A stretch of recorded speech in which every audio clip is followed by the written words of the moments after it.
رمضان شریف کی آمد ہے۔ حفاظ لوگ جو خاص طور پر پورا سال مسلسل قرآن کریم نہیں پڑھتے یا جو عالم بن رہے ہوتے ہیں، ان کی اپنی تعلیمی مصروفیت کی وجہ سے اس کے اندر تسلسل نہیں رکھ سکتے، وہ کافی پریشان ہوتے ہیں۔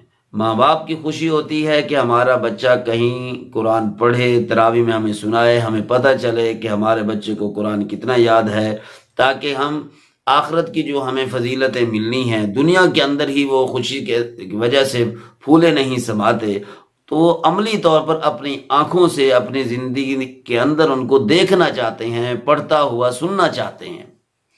والدین کی خواہش بھی بڑی برکت والی ہے، لیکن اولاد بعض دفعہ ان کی اس خواہش کو تازہ نہیں کر سکتی، پورا نہیں کر سکتی۔ وہ کیوں؟ اس کے اندر سستی ہماری اپنی ہوتی ہے کہ ہم پورا سال قرآن کریم پڑھتے نہیں ہیں، یا کبھی پڑھ لیا نہ پڑھا پھر اس کی خواہش نہیں رکھتے۔ بلکہ میرا تو ایک ذاتی تجربہ یہ بھی ہے کہ اگر کوئی آدمی صرف قرآن کریم پڑھنے کی خواہش بھی رکھے نا، یار مجھے بھولنا نہیں چاہیے، میں بار بار پڑھوں اس کو، کسی نہ کسی طریقے سے مجھے یاد ہو جائے، تو میں زندہ مثال ہوں آپ کے سامنے کہ میرے لیے آدھا سپارہ پڑھنا بھی بڑا مشکل ہو جایا کرتا تھا۔ اور جس طرح مدرسوں کے اندر نفلوں کے اندر رمضان شریف میں جگہ نہیں بنتی تو پڑھ لیتے ہیں، تو اس میں بھی 2 رکعتوں کے بعد مجھے دیکھنا پڑتا تھا قرآن کریم کہ اگلی 2 رکعتوں میں نے کیا پڑھنا ہے، پھر اگلی 2 رکعتوں میں کیا پڑھنا ہے۔ تو یوں سمجھیے ایک ذہن پر ایک تو بوجھ سوار ہوتا تھا، دوسرا یہ ہے کہ منزل مکمل طور پر تراویح میں کھڑے ہوتے کچی ہو جایا کرتی تھی۔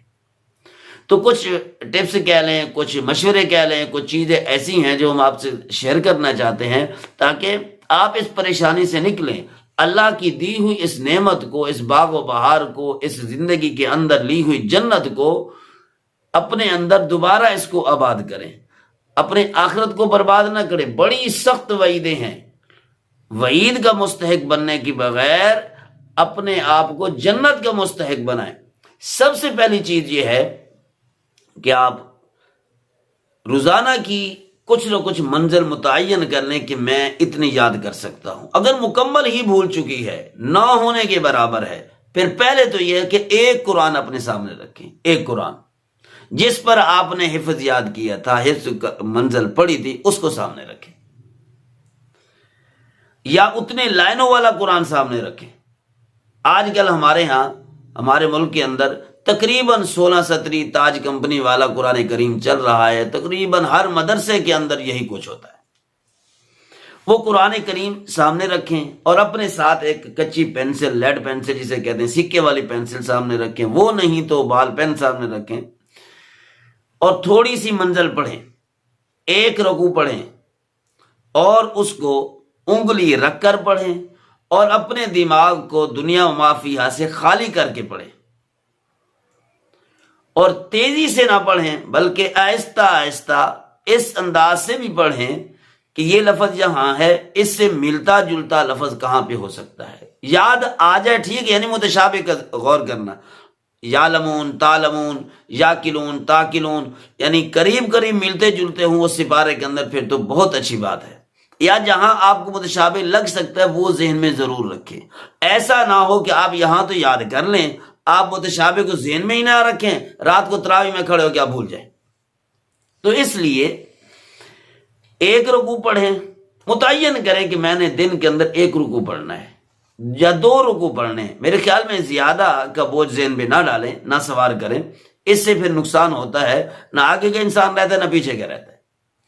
منزل آہستہ آہستہ پڑھیں، ذہن میں رکھ کر پڑھیں، تیز نہ پڑھیں، تیز پڑھیں 10 مرتبہ پڑھیں، آہستہ پڑھیں 2 مرتبہ، 1 مرتبہ ہی کافی ہوگا۔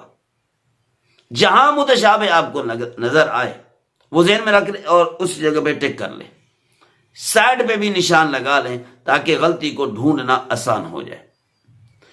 اور پھر ان چیزوں کو، یا اتنے 1 رکوع کو، 2 رکوع کو، پہلے تو 1 رکوع کر لیں پہلے دن، اس کو اپنی اپنی نمازوں کے اندر پڑھیں۔ یعنی ایک تو امام صاحب کے پیچھے تو آپ تلاوت نہیں کر سکتے، لیکن جو اپنی نماز آپ پڑھیں گے، نفلیں ہیں، وتر ہیں، اور اسی طریقے سے سنتیں ہیں، مؤکدہ ہیں، غیر مؤکدہ ہیں، یا آپ کو شوق ہے نفلیں پڑھنے کا تو اس کے اندر آپ پڑھیں. یاد رکھیں جو قرآن نفلوں میں پڑھا جائے بڑا جلدی یاد ہوتا ہے. کیوں؟ کہ وہ نقل ہوتی ہے تراویح کی، اور نماز سے زیادہ خوف پھر کسی چیز اور کا ہوتا ہی نہیں ہے. یا استاد صاحب کا خوف ہوتا ہے یا پھر نماز کا خوف ہوتا ہے، کیونکہ نماز کے اندر بندہ ہل چل تو سکتا نہیں ہے، ادھر ادھر دیکھ بھی نہیں سکتا، تو وہ سخت پابندی کے اندر کھڑا ہوتا ہے. تو جو آدمی یہاں پہ پاس ہو جاتا ہے وہ ہر جگہ پہ پاس ہو جاتا ہے. تو نفل کے اندر اس یاد کیے ہوئے رکوع کو پڑھیں، اور دوسرا دن جب آئے تو پچھلے رکوع کے ساتھ نیا رکوع بھی ایک ملا لیں. روزانہ کا یہی طریقہ کریں. اور روزانہ کی کتنی رکعتیں ہیں؟ فجر کی نماز ہے، ظہر کی نماز ہے، عصر، مغرب، عشاء، یہ نمازیں، ان کے اندر اگر آپ صرف سنتے اور نفلوں کے اندر بھی پڑھ لیں تو یوں سمجھے روزانہ کا آپ کا 20-25 دفعہ آرام سے قرآن کریم ہو جائے گا. وہی ایک رکوع، یا پچھلا ملائیں گے تو 2 رکوع ہو جائیں گے. تو اس طرح آدمی جو روزانہ پڑھے گا تو کیسے قرآن کریم کچا ہوگا؟ اور توجہ کے ساتھ پڑھیں. بار بار ٹکرے مارنے سے، بار بار محنت کرنے سے، بار بار قرآن کریم کھول کر دیکھنے سے بہتر ہے ایک ہی مرتبہ توجہ سے پڑھیں. اور اسی طرح اگر صلاۃ التسبیح کی نیت ہو جائے تو یہ سب سے زیادہ بہتر ہے، یعنی ذرا کھلا ہو کے انسان پڑھے. اور پھر 8ویں دن بھی اس کو اگر ریویژن کریں نفلوں کے اندر تو یہ اور زیادہ بہتر ہے. اس طریقے سے کرنے سے قرآن کریم یاد ہو جائے گا. اور پھر یہ ہے کہ نماز کی پابندی کریں گے تو پھر ہوگا یہ معاملہ، کیونکہ جب نماز ہی نہیں پڑھے گا حافظ صاحب تو پھر قرآن کریم کیسے یاد رہے گا؟ قرآن کریم یاد کرنا اور حافظ صاحب کا نماز پڑھنا یوں سمجھے دونوں کا چولی دامن کا ساتھ ہے. حافظ قرآن ہو، نماز نہ پڑھے، اپنی فیلڈ چھوڑ دے تو پھر قرآن کریم یوں سمجھے پھر اس سے وفا کی امید نہ رکھے. تو روزانہ جب آپ اس طریقے سے قرآن کریم پڑھیں گے تو بہت ہی امید ہے کہ آپ کو قرآن کریم جلد دوبارہ کھوئی ہوئی ایک نعمت کی طرح واپس آپ کے سینے میں آ جائے گا. اور ساتھ ساتھ اللہ سے توبہ استغفار بھی کرتے رہیں. اللہ میں نے اس دولت کو چھوڑ دیا ہے، اس کی ناقدری کی ہے، بے اکرامی کی ہے، آپ مہربانی فرمائے، میرے اوپر نظر رحمت اور نظر شفقت فرمائے، میری توبہ قبول کریں، میری کھوئی ہوئی نعمت کو مجھے واپس دلا دیں. اور جب تراویح کا وقت ہے تو اس کے لیے بھی تھوڑا سا مشورہ ہے کہ وہ ذہن سے یہ مشقت نکال دیں کہ یہ قرآن پڑھنا تراویح کے اندر. بعض لوگ مجمع کو دیکھ کر ڈر جاتے ہیں، بعض لوگ یہ پیچھے کھڑے ہوئے حافظ کو دیکھ کے ڈر جاتے ہیں. تو یہ اپنے ٹینشن کو نکالنے کی کوشش کریں. بعض دفعہ یہ ٹینشن نکالنا طاقت میں ہوتا ہے، بعض دفعہ نہیں بھی ہوتا. بعض دفعہ پیچھے کوئی کھڑا ہوا حافظ کھانس بھی دے تو حافظ بھول جاتے ہیں، سامے کھانس دے بعد دفعہ سامے بھی غلط بتا دیتے ہیں، ان کو بھی بعض دفعہ متشابہ لگ جاتا ہے. اس لیے تراویح کا ایک تو بوجھ اور خوف ذہن سے نکال دیں، کیونکہ غلطی ہر کسی کو آ سکتی ہے، ہر بندہ خطا کار ہے. ان خطاؤں کے اندر ایک یہ بھی شامل ہے کہ قرآن کریم کی اونچ نیچ کا پڑھنا، یہ غلطی ہو جانا، یہ بھی آج بڑے بڑے حافظوں کو آ جاتی ہے. سارے قرآن میں نہیں اڑتے لیکن سورہ فاتحہ کے اندر اڑ جاتے ہیں. وہ غلطی آنا یہ کوئی عیب نہیں ہے، لیکن غلطی کو سیٹ نہ کرنا، اس کا پتہ ہی نہ چلنا حافظ صاحب کو، تو یہ بڑی عیب کی بات ہے. اور اسی طریقے سے تراویح کے اندر بھی تیزی سے نہ پڑھیں. تیز پڑھنے سے وقت تو کوئی زیادہ نہیں بچتا، 5-7 منٹ کا 10 منٹ کا کوئی فرق پڑ جاتا ہو تو پڑ جاتا ہو. کیوں کہ پھر انسان اپنے ذہن کے اندر رہتا نہیں ہے، جس کی وجہ سے وہ پریشان ہوتا ہے کہ اب میں کیا کروں.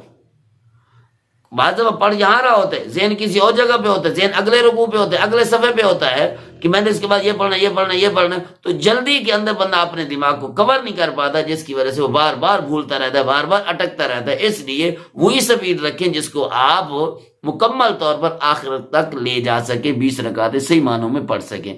اور ایک چیز یہ بھی ذہن میں آ گئی ابھی کہ سپارہ شروع کرنے سے پہلے حافظ صاحب کو جب آپ سنیں وہ بھی غلطیاں لگا لیں اور روزانہ کے رکوع بھی بنا کے جائیں. ایک سپارہ ہے تو پھر ذرا کچھ رکوع کو آدھا کرنا پڑے گا، لیکن کوشش یہ کریں اس طریقے سے ادا کریں کہ مطلب آگے پیچھے غلط نہ ہو جائے. بعض دفعہ 2-3 آیتوں کا مطلب ایک بنتا ہوتا ہے، لیکن اگر ان کو ٹکڑے کر دیے جائیں تو پھر نقصان ہوتا ہے.